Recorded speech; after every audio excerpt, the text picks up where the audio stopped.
E apesar de ainda estarmos no calor dos acontecimentos,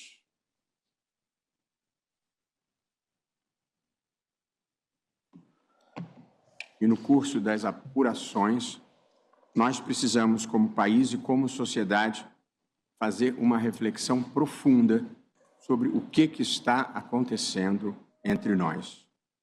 Onde foi que nós perdemos a luz da nossa alma afetuosa, alegre e fraterna para a escuridão do ódio, da agressividade e da violência.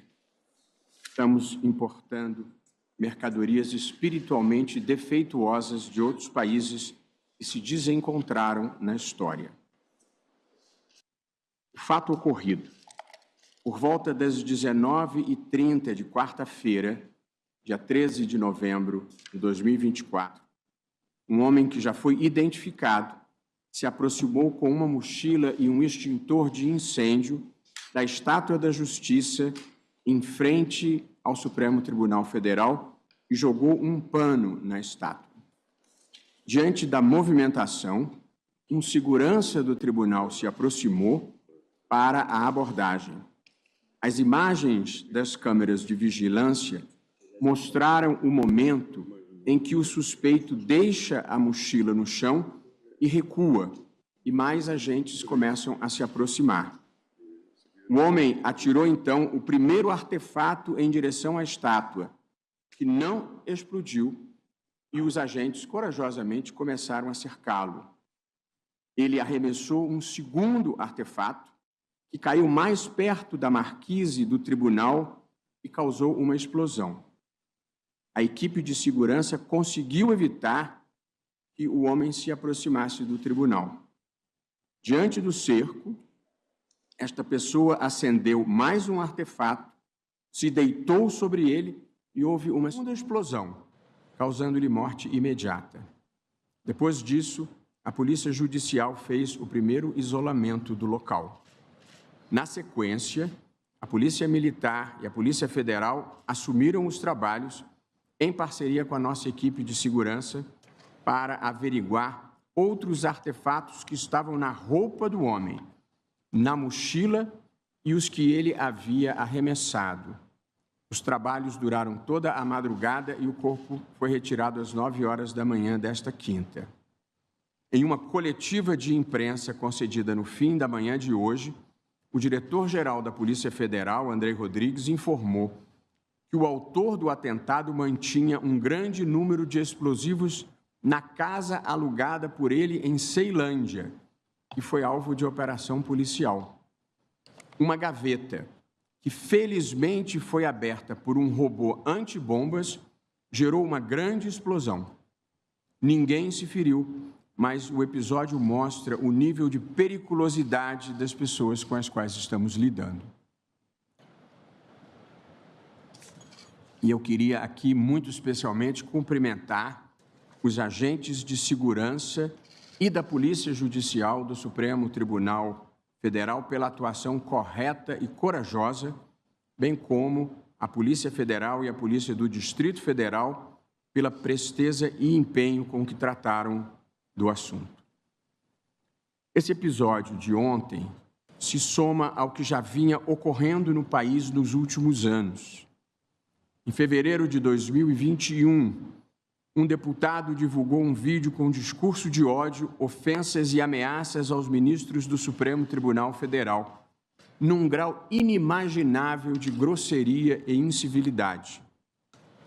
Em outubro de 2022, um parlamentar, notório por esquemas variados, desrespeita a ordem do Supremo Tribunal Federal e ataca os policiais federais com fuzis e granadas. Disse que fazia isso em nome da liberdade. Em outubro de 2022, uma parlamentar persegue de arma em punho um cidadão que havia se manifestado criticamente, em tom, aliás, muito menos grave do que aquele a que todos nós vínhamos sendo submetidos.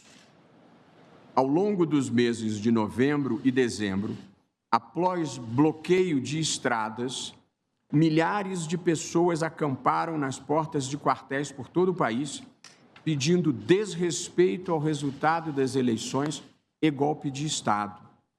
Muitos deles insuflados pela afirmação criminosamente mentirosa de que teria havido fraude nas eleições. No dia 8 de janeiro de 2023, milhares de pessoas, mancomunadas via redes sociais e com a grave cumplicidade de autoridades, invadiram e depredaram a sede dos três poderes da República. Relativamente a esse último episódio, algumas pessoas foram da indignação à pena, procurando naturalizar o absurdo. Não veem que dão um incentivo para que o mesmo tipo de comportamento ocorra outras vezes. Querem perdoar sem antes sequer condenar. A gravidade do atentado de ontem nos alerta para a preocupante realidade que persiste no Brasil. A ideia de aplacar e de deslegitimar a democracia e suas instituições, numa perspectiva autoritária e não pluralista de exercício do poder, inspirada pela intolerância, pela violência e pela desinformação.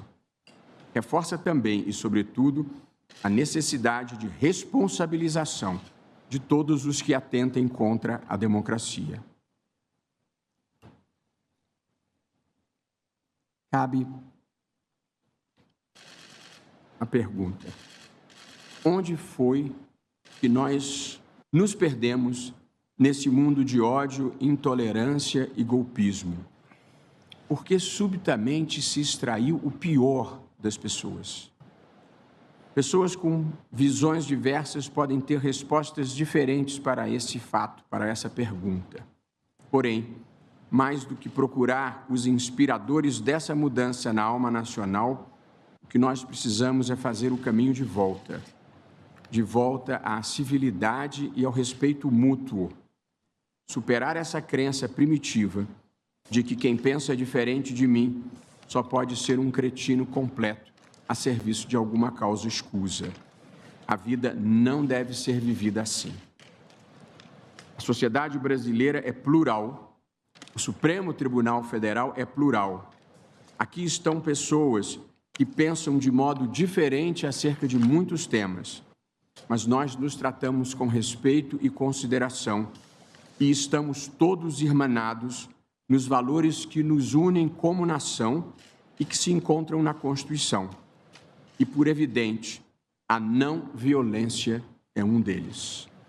A democracia, como sempre digo, tem lugar para conservadores, liberais e progressistas. Somos todos livres e iguais. Só não há lugar para quem não respeita as regras da própria democracia, para quem não respeita os direitos fundamentais dos outros, para quem pensa que a violência é uma estratégia de ação. Uma causa que precisa de ódio, de mentira e de violência não pode ser uma causa boa. Repito, ninguém tem o monopólio da verdade, ninguém tem o monopólio da virtude, nem tampouco do amor ao Brasil. Amanhã, nós celebramos a proclamação da República. É uma boa hora de renovarmos nossos votos e nossas crenças nos valores republicanos. É uma boa hora para um novo recomeço, cada um pensando de acordo com suas convicções, mas sem desqualificar ou agredir quem pensa diferente. Uma pequena revolução ética e espiritual é o que estamos precisando. O Supremo Tribunal Federal, com sua função constitucional de guardião da Constituição, continuará a simbolizar os ideais democráticos do povo brasileiro e a luta permanente pela preservação da liberdade, da igualdade e da dignidade de todas as pessoas. O episódio de ontem será apenas mais uma cicatriz na história, uma história de superação e progressiva construção de um país melhor e maior.